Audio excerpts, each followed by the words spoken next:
जो बोर्ड का प्रारूप है वह हमने आपको एक बार मॉडल पेपर सेंड किया था आपके ग्रुप में और बताया था कि मॉडल पेपर के अकॉर्डिंग पूरा बोर्ड में कैसे आएगा गणित का पेपर कक्षा 10 का। ठीक है, खंड आ, 2 खंड होंगे, एक आ और बा।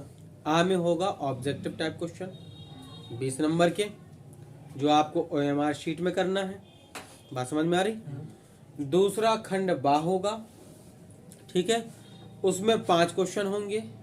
पहला क्वेश्चन, दूसरा क्वेश्चन, तीसरा क्वेश्चन, चौथा क्वेश्चन, 5वां क्वेश्चन, 5 क्वेश्चन होंगे। वो आपको उनको सवालों को हल करके सॉल्व करना है। ठीक है, एक बार अच्छी तरीके से सुन लो, फिर हम आपको क्वेश्चन करवा रहे हैं। खंड आ में कितने क्वेश्चन आना है? 20। आ में आना है 20 क्वेश्चन। और कैसे आना है? ऑब्जेक्टिव टाइप आना है। कैसे? ऑब्जेक्टिव टाइप आना है। और प्रत्येक क्वेश्चन का मार्क्स कितना होगा? 1 होगा। तो ये टोटल कितने मार्क्स बने आपके? 20 बने। खंड आएगा बा, है ना? बा में जो क्वेश्चन नंबर पहला होगा, क्वेश्चन नंबर पहला होगा, वो क्वेश्चन नंबर पहले में आपको 5 प्रश्न करना होंगे। 6 प्रश्न दिए होंगे और कितने प्रश्न करना होंगे? 5। और प्रत्येक का अंक कितना होगा? 2 अंक का। तो ये कितने नंबर मिले आपको? 10। क्वेश्चन नंबर दूसरा आएगा, दूसरे में आपको 3 प्रश्न करना है। कितने प्रश्न करना है? 3। और प्रत्येक होगा 4 नंबर का, तो 4 दिया 12। तीसरा क्वेश्चन भी ऐसे ही 3 क्वेश्चन करना है इसमें, और ये भी बनेगा 12। ठीक है। क्वेश्चन नंबर 4 में 2 खंड आएंगे, इसमें 4 खंड, इसमें 4 खंड, 4 में से कोई 3, 4 में से कोई 3, 6 में से कोई 5। क्वेश्चन नंबर 4 होगा, 2 क्वेश्चन मिलेंगे, अथवा में 1 क्वेश्चन करना है, और कितने नंबर का? 8 नंबर का। और 5वां क्वेश्चन भी कितने नंबर का होगा? 1 ही क्वेश्चन करना है, 2 क्वेश्चन मिलेंगे 8 नंबर के। ठीक है, ये जाकर के हो जाएगा 50। ऐसे 50 और 20 टोटल कितना बन गया आपका? 70 का बन गया। ठीक है ना? हाँ। तो अब हम एक मॉडल पेपर सॉल्व करेंगे। ठीक है, परीक्षा से संबंधित जो प्रश्न महत्वपूर्ण रहेंगे कैसे आएंगे। पहले देखो, हम पहले आपको क्वेश्चन 20 सॉल्व करवाते हैं। ठीक है, बताते हैं उसके बारे में ब्यौरा, और फिर एक्सप्लेनेशन वाले जो क्वेश्चन है उनके बारे में बताते हैं। ठीक है, तो हमारे पास में पेपर है, इसी से हम क्वेश्चन आपको बताते जा रहे हैं। ठीक, जैसे पहला क्वेश्चन है इनके पास में, हम आपको बता रहे हैं। पहला क्वेश्चन है शांत दशमलव संख्या में व्यक्त हो सकने वाली परिमेय संख्या कौन सी होगी? ए ऑप्शन है इनके पास में कितना? 124/164, 124/164। बी ऑप्शन हो गया आपके पास में 131/30। सी ऑप्शन हो गया आपके पास में 227/625। और डी ऑप्शन है इनके पास में 625/462। उसने कहा इनमें से कौन सी संख्या को परिमेय संख्या के रूप में लिखा जा सकता है, या कौन परिमेय संख्या है जिनका प्रसार शांत दशमलव संख्या में व्यक्त हो सकने वाली कौन सी परिमेय संख्या है? परिमेय संख्या तो सभी हैं, लेकिन शांत दशमलव में कैसे लिखा जा सकता है? तो इसके लिए हमने आपको ब्यौरा बताया था, ये सब रिकॉल कर लेना फटाफट। ब्यौरा ये बताया था कि जो हर होता है, हर का प्रारूप 2 की पावर m गुणा 5 की पावर n के रूप का होना चाहिए। 2 और 5 के अलावा कोई भी गुणनखंड नहीं आना चाहिए। तो इनके अलावा कोई भी गुणनखंड, देखो 164 में करेंगे हम तो अलग आ सकते हैं, 30 में करेंगे तो अलग आ सकते हैं, 625 में करेंगे तो केवल 5 का प्रारूप बन जाएगा। केवल 5 आएगा। 5 गुणा 5 गुणा 5 5 25 पंचे 125 पंचे 625, 5 की पावर 4, 5 की पावर 4 आ जाएगा। तो आंसर आपको क्या हो जाएगा? सी आंसर चला जाएगा, ये शांत दशमलव के रूप में। ठीक है, दूसरा क्वेश्चन करते हैं। दूसरा क्वेश्चन उसने कहा m का मान ज्ञात कीजिए जिसके लिए 4x² - 6x + m - m है। ठीक है, राइटिंग तो बहुत ही बुरी आएगी। इतना x - 3 से पूर्णतः विभाजित है, जरा बात को समझना। क्या कहा उसने? उसने ये कहा इसमें कि m का वह ज्ञात कीजिए जिसके लिए एक द्विघात समीकरण 4x² minus 6x minus m x minus 3 से क्या है विभाजित है। इसके लिए ब्यौरा ये होता है, समझने वाली बात ये होती है कि x माइनस 3 से विभाजित है, मतलब x माइनस 3 इस द्विघात समीकरण का गुणनखंड है। मतलब x माइनस 3 एक गुणनखंड है, तो अगर हम x माइनस 3 बराबर 0 करके x का मान निकालें तो कितना निकलेगा 3। इसका मतलब है 3 अगर हम इसमें पूरा मान रख दें तो शेषफल टोटल 0 बचना चाहिए, बराबर में 0 आना चाहिए, तो हम बराबर 0 ले लेंगे।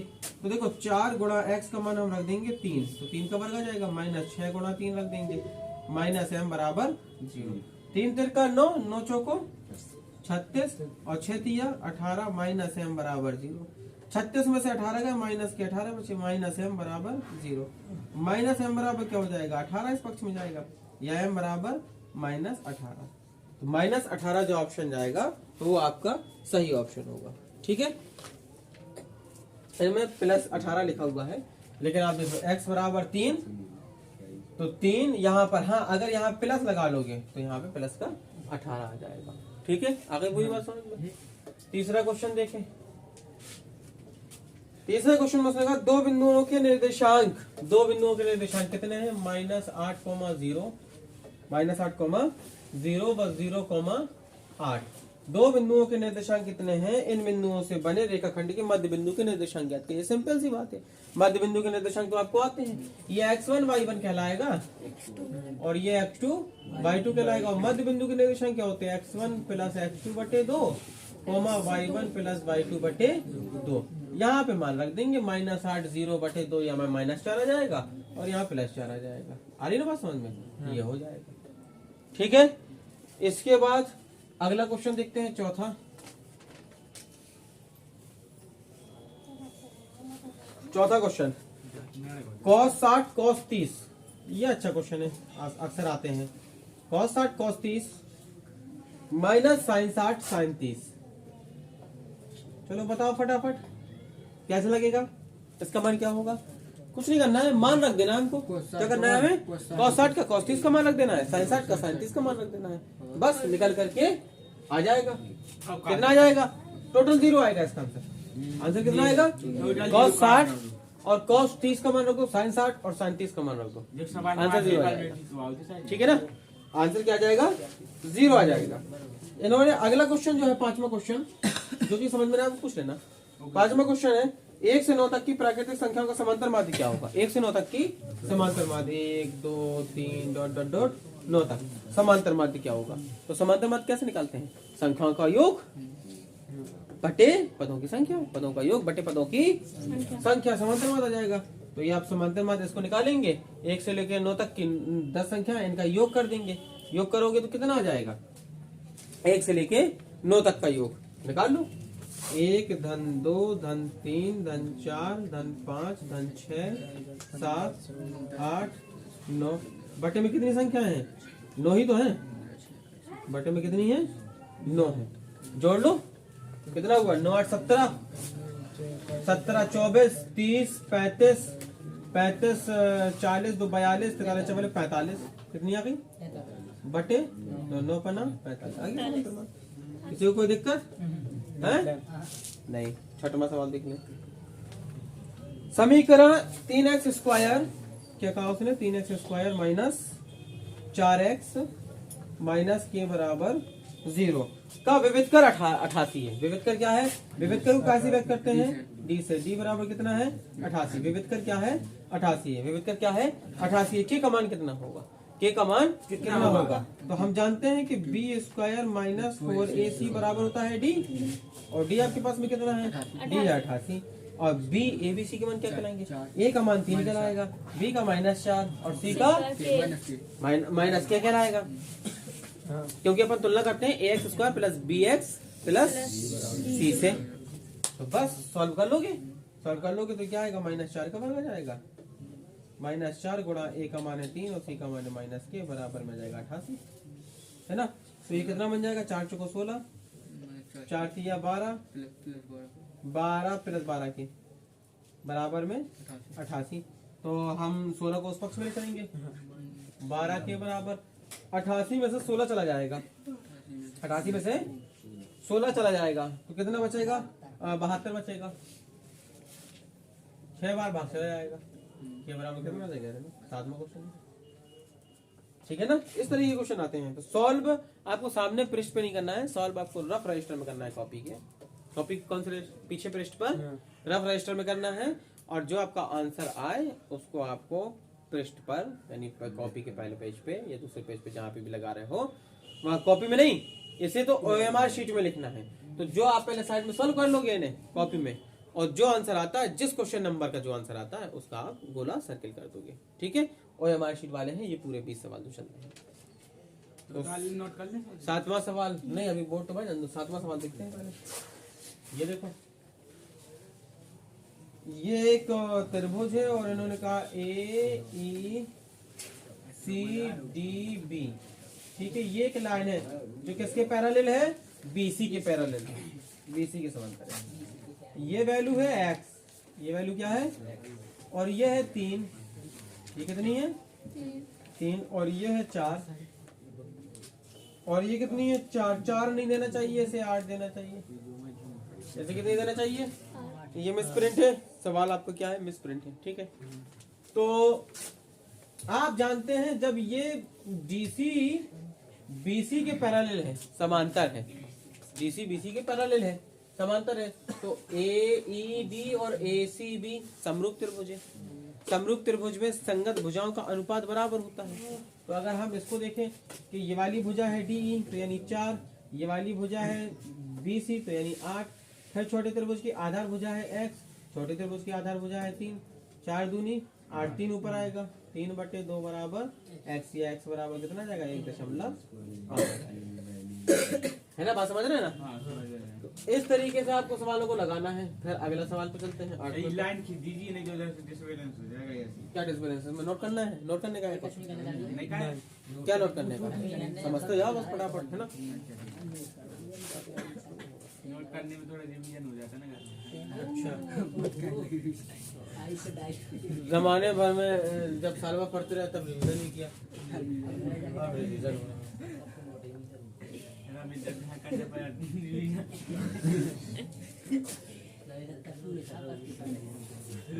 सागर की लहरें नहीं आई? चली भी घूमट फराते हवे 2 बजे के आसपास।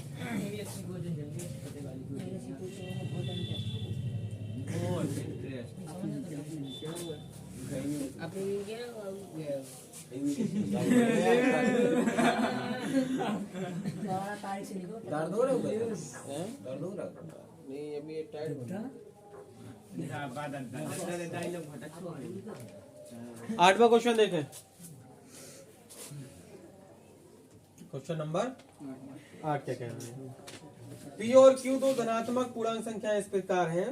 P और Q दो धनात्मक पूर्णांक संख्याएं इस प्रकार है कि P बराबर है AB की घात स्क्वायर, AB स्क्वायर, और Q बराबर है AQB, Q बराबर है जबकि AB अभाज्य संख्याएं हैं। AB क्या है? अभाज्य संख्याएं हैं। तो LCM क्या होगा? तो उसने कहा है कि LCM of P and Q क्या होगा? LCM लासा क्या होगा?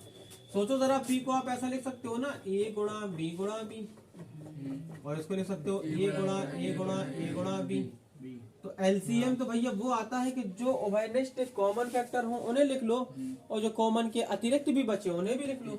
तो ये दोनों कॉमन है, अब ये नहीं मैच कर रहा है इसे भी लिख लो, ये भी नहीं मैच कर रहा है इसे भी लिख लो, B से B मैच कर गया, एक B बचा इसे भी लिख लो, छूटने ना पाए। A Q हो जाएगा, B स्क्वायर हो जाएगा। आ गया लासा, LCM आ गया, है ना। क्वेश्चन नंबर 9 पे चलते हैं। क्वेश्चन नंबर है B स्क्वायर। हाँ, तो ये देखो, ये मैच कराया ना अपन ने, एक मैच करा दिया, एक इससे मैच करा दिया, तो इनको एक बार लिखना है, और एक ये बचा, एक ये बचा, ये मैच कर गया, एक बार आ गया, एक भी बचा था। जितना मैच कर जाए उतना अच्छा बात है, जो मैच नहीं करे उसको भी लिख लो। और HCF निकालने में क्या होता है, जो मैच करे बस केवल उसी को लिखना है, जो मैच ना करे उसे नहीं लिखना है, वही आपका HCF कहलाने लगता है। समीकरण x square minus 7x plus 12 बराबर 0। ये एक द्विघात समीकरण है। के मूलों के व्युत्क्रमों का योग ज्ञात कीजिए। के मूलों के व्युत्क्रमों का योग ज्ञात कीजिए। ये दिया है के मूलों के व्युत्क्रमों का योग ज्ञात कीजिए। हाँ, इसी से संबंधित था वो प्रश्न जो था। इसकी अगर हम तुलना करेंगे तो a बराबर तो 1, b बराबर -7 और c बराबर 12 आएगा ना। आएगा कि नहीं आएगा? अच्छा, मूलों का योग को हम व्यक्त करते हैं अल्फा धन बीटा से, और जो होता है -b बटे a। माइनस बी का मान -7 तो +7 बटे 1 का मान 1 तो 7 आ जाएगा। मूलों का गुणनफल अल्फा इंटू बीटा होता है, बोलो होता है कि नहीं? अच्छा, तो c बटे a, c का मान 12, a का मान 1 बराबर में आ गया 12। बोला गया। अब मूलों के व्युत्क्रमों का योग चाहिए, तो मूलों का व्युत्क्रम 1 बटे अल्फा धन 1 बटे बीटा चाहिए। अल्फा बीटा लघुत्तम ले लेंगे, तो यहाँ पर आ जाएगा बीटा धन अल्फा। अल्फा धन बीटा का मान कितना है? 7 है। अल्फा इंटू बीटा का मान कितना है? 7 बटे 12 आ गया। कौन सा द्विघात समीकरण? अल्फा धन बीटा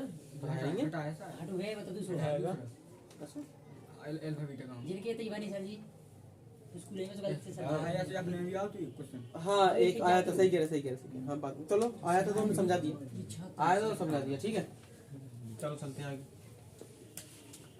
11वां क्वेश्चन, निम्न में से कौन सा सहअभाज्य संख्याओं का एक योग में है? देखो, एक दिया है क्वेश्चन नंबर 11, 14,35, फिर 18,25, 32,62, 31,39।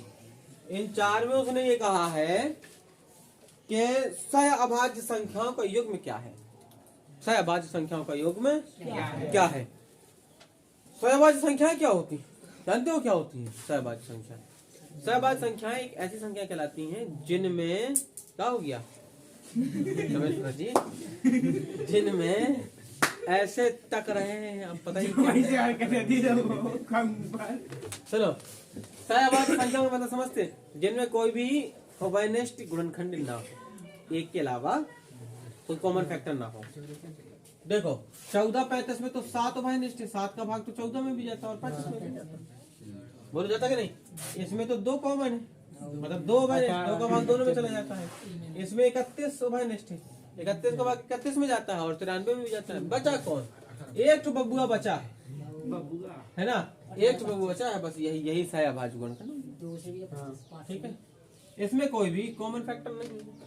12वां क्वेश्चन देखिए, उसने एक ठोस की आकृति में दूसरी आकृति के रूपांतरित करने पर, एक ठोस है और उसकी आकृति किसी दूसरे रूप में बना दी गई, तो भाई साहब ये कह रहा है कि नई आकृति का आयतन क्या होगा? नई आकृति का आयतन क्या होगा? आयतन बढ़ जाएगा, घट जाएगा, पहले के समान रहेगा कि 2 गुना रहेगा?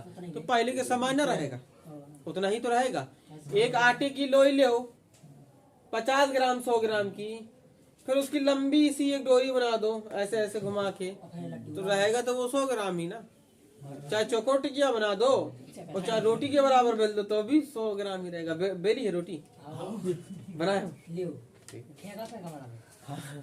का ये कहो तो सुनो। तो आप 13वां क्वेश्चन करते हैं। 13वां क्वेश्चन है, एक डायग्राम बना दिया ऐसा, लो ये डायग्राम है ABCEF, ABC और इनका नाम रख दिया है EF। ठीक है, और क्वेश्चन में वो कह रहा है कि EF BC के समांतर है। क्या है आयुष? EF BC के समांतर है और AE बटे BE, AE अनुपात BE, AE अनुपात यह है AE अनुपात BE कितना? 4:1 है। CF बराबर है 1.5।